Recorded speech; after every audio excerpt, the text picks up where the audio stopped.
This is a propagation tube that we made. Basically, it's got 3 holes in it. You can get 3 test tubes in it, like that. Yeah, put your cuttings in there. This one was, we moved a house, and my little boy was upset because he was going to miss the trees from the front of the house.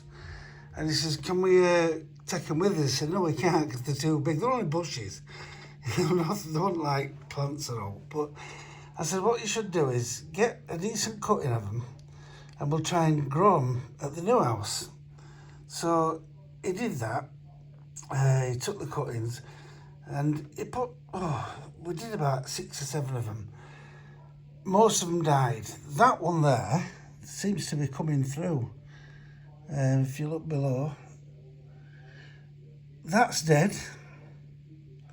That one looks like it's getting old, or getting older, you know, as in getting hold of it. It needs some more water in there, but they are sprouting, a couple of them.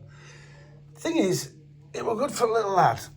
He likes it, and he checks them every day. He's supposed to water them every couple of days, but he doesn't. And this little item is dead cheap. I make these, and we sell quite a lot of them, and I can't remember how much I'm selling them for. It's about 14 quid, something like that, with the test tubes. No water, no cuttings, but you can set anything off in there.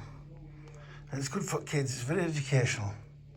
So if you want one, please send me a message and we can get you one sorted out. Thank you very big.